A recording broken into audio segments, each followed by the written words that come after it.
morning. This is Butch Bartolomeo, the Business Mentor blog. Okay. And again, it's another Sunday morning.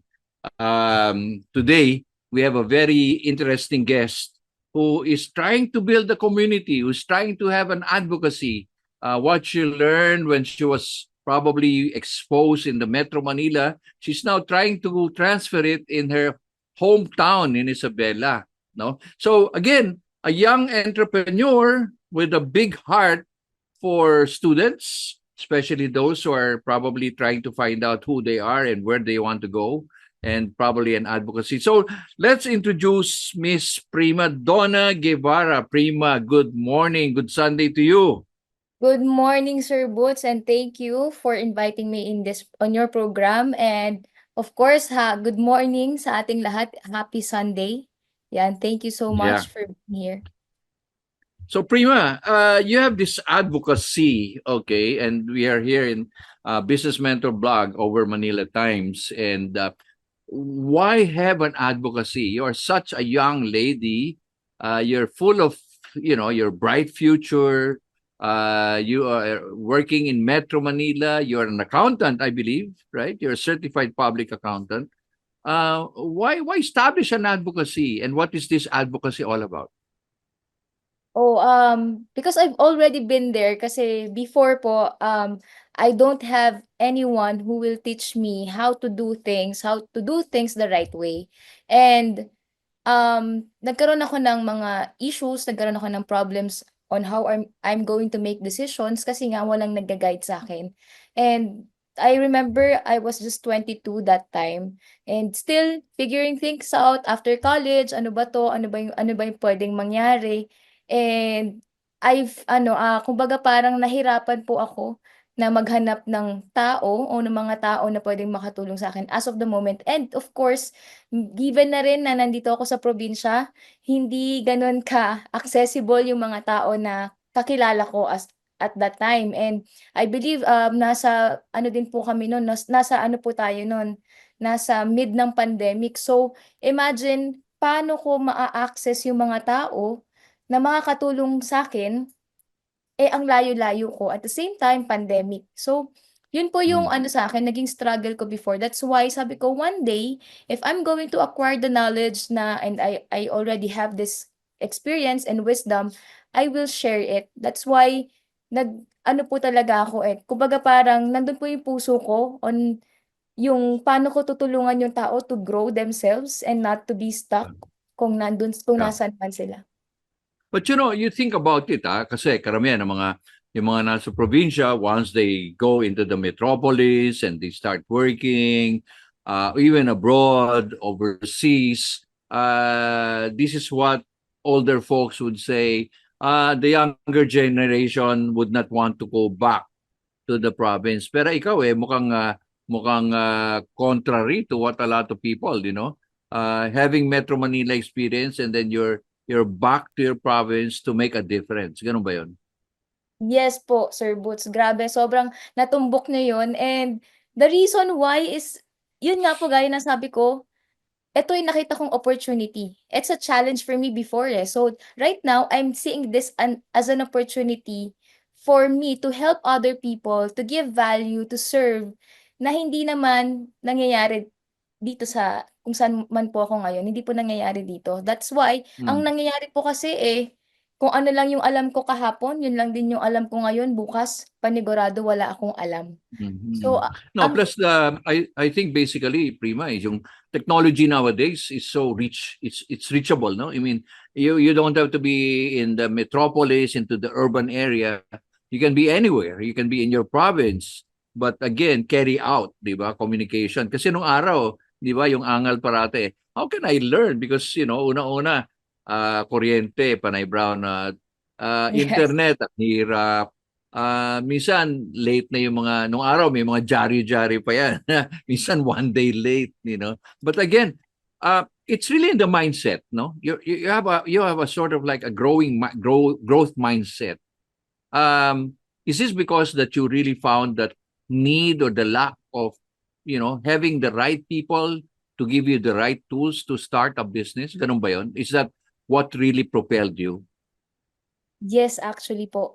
Sobrang true po nun because I've just started with a book, but then naghanap ako ng mga tao to really to be surrounded by brilliant people just like you and other people Mm. as well na talagang may napatunayan na in terms of business. And that's when I found na there's an opportunity for me to share this kind of information as well. And sobrang naging grateful ako kasi yun nga po, nandito ako ngayon to share those kinds of experiences na na-experience ko. I guess Mm. for the past 3, 4 years na gino-grow ko yung sarili ko, pwede naman po pala that yung mga iniisip ko na imposible before, possible po talagang mangyari. If you have also the right people beside you. Pero, okay, tell us more about the advocacy that you started now, creating that community in your province. Ano ba yan? Yes, actually, meron po akong community ngayon which is yung Let's Grow. It's not just about you earning profit, but at the same time, earning life as well. Kumbaga nakalimutan po kasi natin na maging human being eh. Sometimes we just Totoo yan. overdo things and now we're just human doing. We keep doing things Aha. over and over, hard work, para lang po kumita ng pera. But then we didn't realize that everything can be ease and flow as long as you are growing yourself. Yun po yung So what's nakakalimutan. the name? What's the Actually, name of the community? What's the name of the community again? I lost there. Let's Grow. Pangalan? Ha? Let's Grow Let community. Let Grow. Let Let's Grow Grow. Community. Oo. So parang Let's tama ba? Let Grow. yes, yes. Parang ini-invite niyo po sila let's grow, parang gano'n. Parang let grow, in other words, Yeah. up, you uplift, di ba? So, ano yung, when they first launched it, was it an easy task or did you have an uphill climb? Oh, actually, this is all for contribution, Sir Boots. As of the moment, lahat po expenses is from my side, sponsored by syempre yung mga negosyo namin. But hindi ko na iniisip ano pa yung makukuha ko dito. But then I just want to give value and to serve people. And I know, Mm. because I know that there's abundance. And in the future, kung saan man manggagaling yung kapalit nun, I don't know how, when, where, and in what Mm. form. But I know that Mm. there's going to be that kind of abundance that's going to flow over me. So, kaya po, Correct. yun yung, although the struggle is, paano ba 'to, sobrang libre na 'to, wala na silang gagastusin, are they going to appreciate it or like ma-appreciate ba nila na etong mga dinadala ko dito, etong mga bagay na 'to, may makukuha ba silang value? Yun lang po kumbaga parang internal conversations with myself na, sige, I'm going to do this, whatever it is na maging result, I'm not going to attach myself to it. And right now, it's So doing in other good. words, it's an investment that you're not looking for an ROI, right? I mean, you're talking like you're putting a cap now as a CPA, right? I mean, you're investing, but again, the CPA in you is asking, paano naman ang balik niyan, di ba? Parang Yeah, ganun ba yeah, yun? yeah. Ganun ba yung Actually, your other self is actually asking you, invest ka ng invest. Meron bang return yan, di ba? yes, yes, So, totoo po mahirap, yun. no? I mean, mahirap, no? You're trying to have an advocacy and here you are, you're trying to, invest money, your talent, your time, your skill. You could be doing a lot, no? Mhm. Pero how successful was it, when you started it? Are you gaining now headway? Nagkakaroon ba ng sort of dent in the community?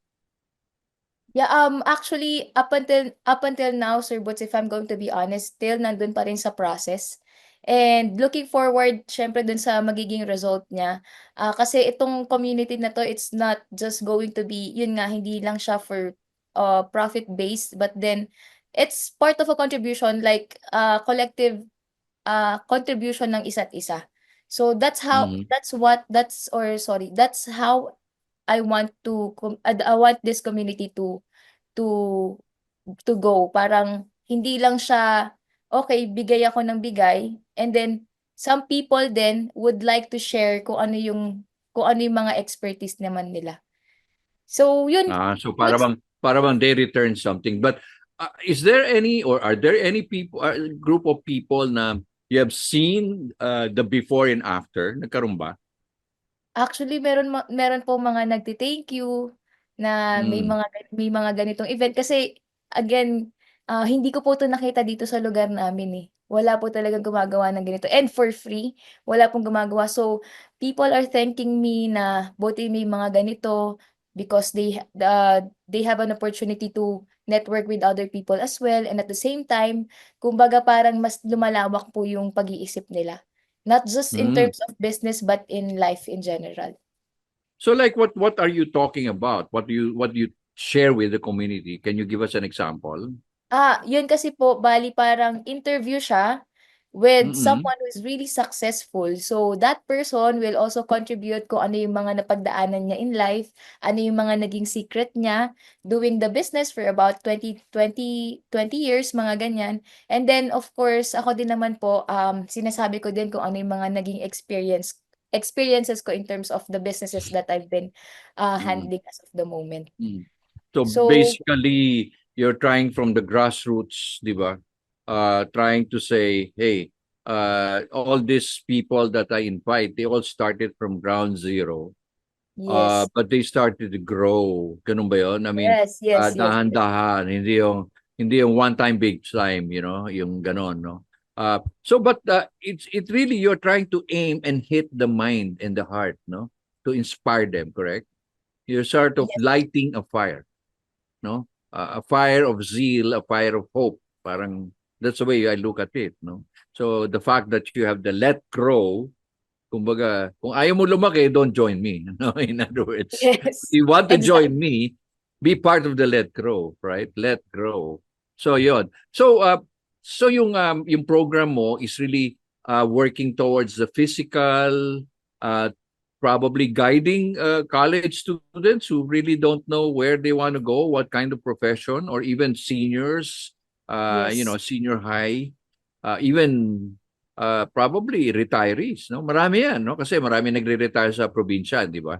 OFW, probably who carry, big skills and talents abroad, no? So you're trying to tap them, di ba? yes. So yun. Actually, But even po yung ano, Sir Boots, even yung mga aspiring business owners who don't know what track to take or kung sino ba yung pwede nilang itap. I mean, ayun, since I already have the experience din naman and of course the knowledge and also me developing myself up until now, actually, I just had my certification sa isang neuro-linguistic programming um, mm, certification and of course American board certified na din. And yeah, mm, those things, those skills and those expertise that I have, I can share with them in order for them to mm. also grow their business because kung ano man po yung ginagawa ko sa negosyo namin, yun din po yung ituturo ko sa kanila.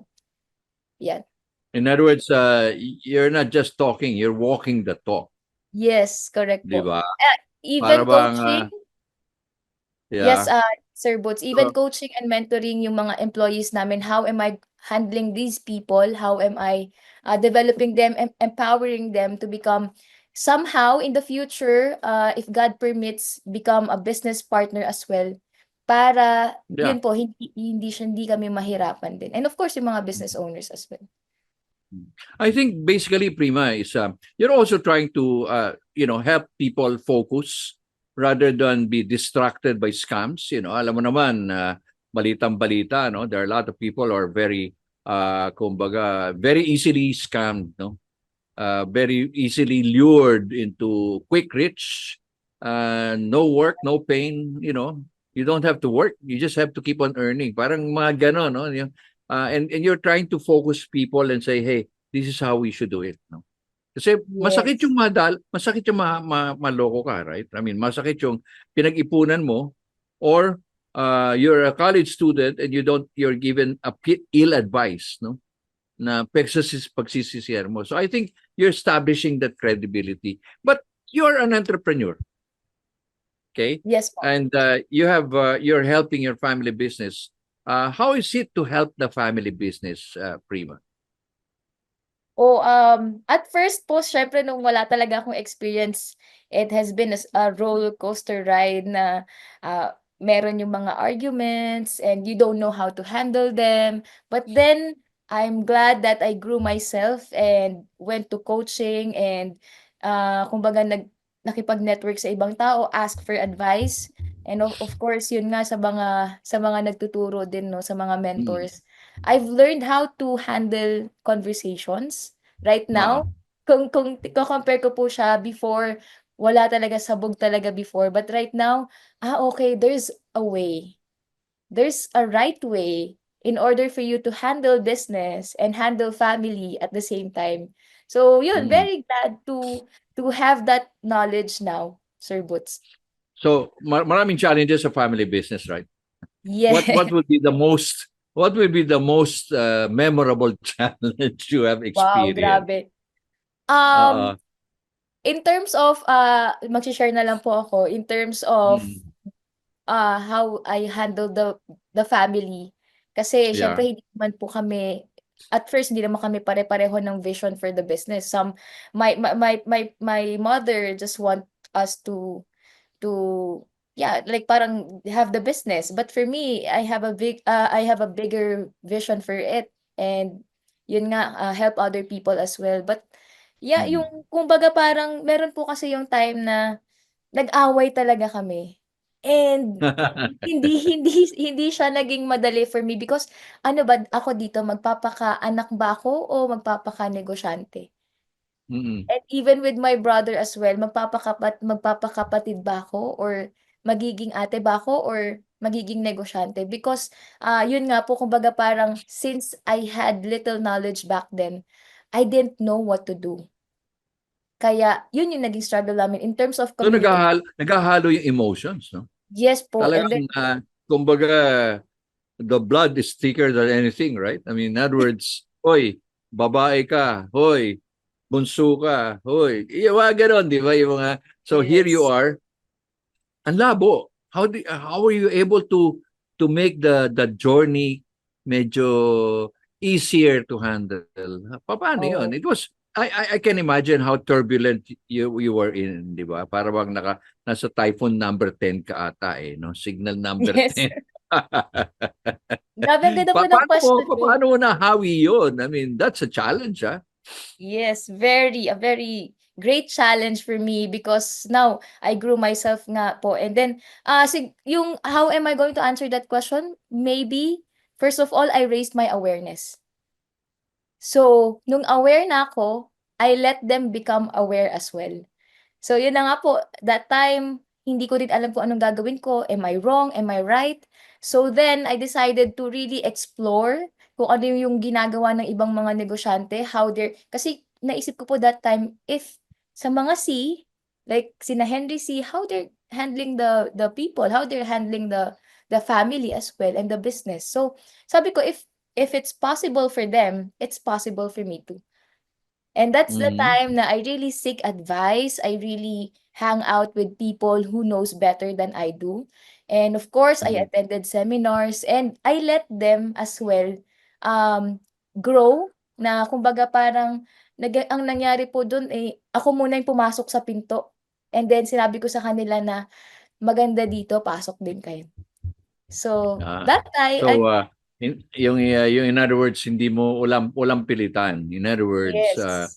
you convince them in, kumbaga, killing them softly. Okay? By, kumbaga, convincing them with your persuasive moves, di ba? Kasi merong iba dyan, well, kung ayaw nyo makinig sa akin, so be it. No? Magkanya-kanya lang tayo. I mean, you have seen how some family businesses really started from the first generation, second generation, and then the third generation, nag-split, no?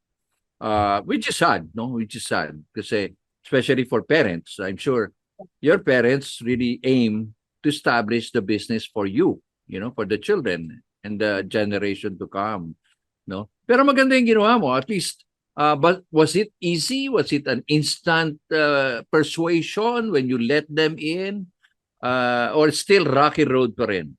Yeah.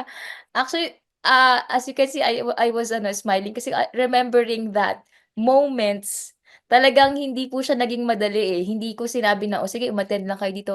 There were arguments in between na parang, okay, or like parang negotiations in between that if I'm going to do this, you're going to do that, and then stuff like that. So, but then, yun nga po, hindi siya naging madali, pero napag-usapan naman. It's really about the communication, how you're going to communicate with them as well. Correct. Mm. So, yun, Maganda regard, 'yon, no? Kasi for example, ano, yun yung ano importante, yung bang carrying on the business, no? Mhm. Carrying on the legacy in the right way. Kasi may mga tradition, right? Right? I mean, we can't blame the older generation kasi ito yung sinimulan nila eh. Ito yung kanilang Yeah. environment eh, di ba? That's where they started eh. And probably they started it from really scratch, you know, from zero. They had a lot of failures up and down, but they're sort of scared, no, to shake that concept, di ba? Parang, di ba, gano'n, naintindihan mo yung parents mo na, Yes. bakit mo babaguhin to? Ito yung nagpalaki sa'yo, ito yung nagpaaral sa'yo, okay? Tapos, yayanigin mo, sigurado ba yan? You know, yung bang gano'n, they're asking, are you sure? You know, kumbaga, they're handing the baton to you. Are Yeah. you sure, prima? You know, talagang, baka malugi, you know, yung pinaghirapan. Ganun ba yung nangyari sa inyo rin? Yes, actually, parang the will is working. Why are you going to change it? Siguro hindi ko po Correct. i-change. It's just that I will upgrade the will in order for it to become to have a better performance. Parang ganun ko po kasi siya nakikita eh. You're not just Mm. passing me the torch. I'm going to light the torch much Mm. brighter. Mm. So Pero that in your business, no, family, you also have to concern yourself with the siblings, no? oh You know, there are a lot of problems with siblings as well, right? Right. Like for example, sometimes the eldest is the one really dictating everything right and wrong, no? But again, the younger generation would say, hindi tama eh. Maintaining that unity eh, no? I think that's another road, no, that you tackle, right? Yes po, tama po yun. Because yun nga po yung sabi ko din sa mama ko, na sa mother ko na nagturo sa'min din kung paano din magnegosyo. Sabi ko, "Ayaw ko na matigil lang sa amin, pareho kaming magaling." And lagi ko pong nire-remind din yung brother ko, I'm the oldest. So, You're ito the po ata yung oldest. Okay. tinutukoy niyo kanina na Uh, I'm the one who's in charge over things. But, you uh, know, again, coming from just compassion and love, that I want this person to grow as well, kagaya nung kung paano ako nag-grow. And it's really important for me, kasi nagkaroon din po kami ng problem ng brother ko in terms of communication. yeah. And because I felt like I'm too imposing as well, kasi yun nga po, nanay. But then, I learned and I humbled myself to really parang give that awareness as well to him. And right now, grateful because ngayon po aligned talaga lahat eh. Mm. Kasi yung level of awareness, if it's not the same, almost pantay-pantay Mm. po. Mm. Kasi ang dami, no? Talagang, kung titignan mo, ang family business, although a lot of MSMEs are family businesses, no? 96%, 97%. But again, with a lot of growth, really is, kulang pa eh. Kulang yung mga kagaya mo na you're an advocacy for people to let to grow, di ba? Yeah. Yung bang ganon. And most of the time, they stay stagnant, no? Mhm. Stagnant, hanggang na lang, no? Yeah. Kaya nga, yun ang isang question na, the challenge of progressing the family businesses, no? Uh, Marami tayong successful. You mentioned the Henry C's, the Tans, and all this, no? Gokong Wei, marami. There are a lot of even other even in your province, marami yan, no? Pero I think is the continuation eh. Kasi there are times when the in-laws start to come in. Yan, another challenge na naman yan, di ba? I've seen family businesses wherein they're very, very strong. But when the children start to marry, naku, yan na. Yung mga in-laws ang nagiging outlaws, no? So, pero, kaya nga yun ang sinasabi natin sa iba, no? Na kung may family business ka, I might as well start a family constitution. I mean, it need not be that rocket science. All you have to do is start simple. Ano ba yung talaga yung core ng business? Ano yung participation? Tsaka nobody can become the child of the owner, di ba? Or CEO, di ba? COO, yung bang, PO. di ba? So yun yung, I think, ang dami, no? Para bang never-ending story yung family business, no? Di ba? Di ba? Yes But po. when you see the growth, how do you feel now? After all this persuasion, ano na-feel mo yon? May pag-asa ba? Yes, actually po, Sir Boots, inupuan namin yan, sinabihan ko sila, and meron akong narinig before from a seminar, sabi niya ng ganyan, the C's are already have it all, but then they're not going to, they will not stop growing themselves because they want their legacy na mapunta hanggang seventh generation. Yeah. Eh, sa atin, like, if you're going to be if you just have an ordinary mind, ang iisipin mo lang para lang makasurvive in this lifetime. But them, Mm-mm.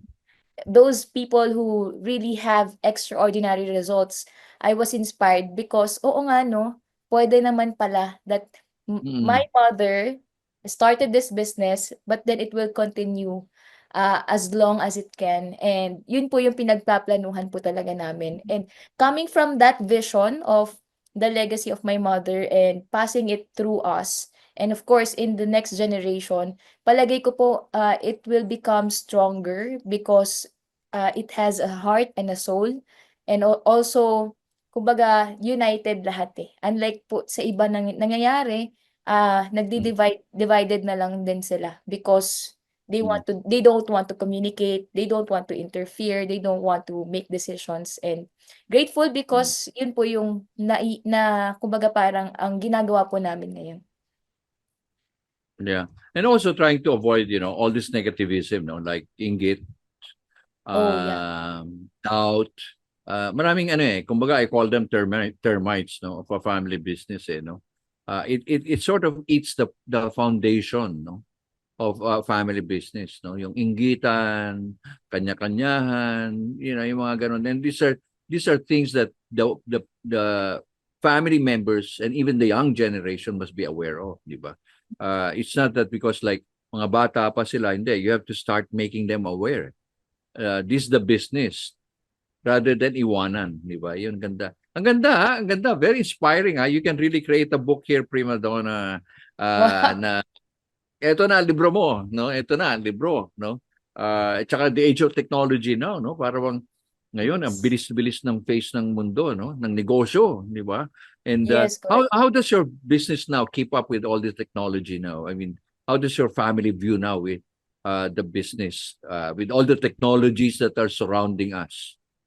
Well, actually, yun nga po, so proud that since I intervened with the business, kumbaga parang growing na lang din eh. Kasi yun nga po, imagine Sir Boots that we just started from a small talipapa and everything is manual, everything is traditional, but with all the knowledge na natutunan ko din sa course ko and yung mga bagay na nangyayari ngayon, I kind of integrated it dun sa negosyo na meron kami, and mas i-integrate pa namin lalo kasi etong mga bagay na 'to, these are for me, these are tools that can really help Mm. us, and yung tools na gagamitin because, yun nga, kumbaga parang in the future, this is already the digital age, and we don't know what could happen if we're going to be stuck on the same loop na nag-work naman before. But then, still, if you're not going to realize that it could have worked better pa, then you will be stuck forever. And grateful kasi Yeah. yung sa business po namin, gumagamit na rin kami, can you imagine na talipapa gumagamit ng POS na maglo-launch ng e-commerce. Can you imagine, Sir Boots? So, Oo ba? Oo. That's true. Totoo yan. I mean, bakit? Wala namang bawal, di ba? I mean, tali yeah. pa pa ako, pero ay gumagamit akong POS. Social ba? Yeah, social, but basically you're after accuracy, you're after your business growth, di ba? Hindi yung mano-mano na ilan ba yung, di ba, meron mga iba nilalagay yung chalk, 1, 2, 3, Ay, 4, 5, 1, 2. Nung araw yun na nakikita ko, di yes, ba? yes. Yung iba nga merong colored sticks eh. Okay, blue, blue. Yan ang kita natin. O ito, o red. Teka, delegado tayo. Yung mga ganon, no? But Yes, again, yes. technology, really open-minded ang dapat ng mga entrepreneurs, no? What tools, but not to over-tool themselves, no? Kasi yun ang danger, no? A lot of people would want to have everything, but Mhm. unfortunately, it cannot be, it's not suitable. Diba? Parang ganon, no? Parang bang, kumbaga sa cellphone, you want everything loaded, but all your apps, hindi mo naman Mm. ginagamit. Di ba? Parang bang, hello. It Di will ba? slow you Ganon. down. Yeah, right, right. So anyway, Prima, your decision making is so important. For our viewers here, Business Mentor, ano yung mga probably makikita mo na pwede mong i-share for people who are really at the crossroads? Probably they don't know what profession they take, or probably they are like you who are probably CPA, but they can't be, or they're not really that fully happy in maximizing their profession. Ano ba yung mga pwede mong ibigay na tips? Yan, grabe. Along the way, grabe yung in terms of decision making, sobrang ano lang din po ako, sobrang indecisive ko. Mm, And then kapag ka nag-decide ako, I don't know if it will prosper. Pag hindi nag-prosper, iwan ko na lang. I will just go by flight.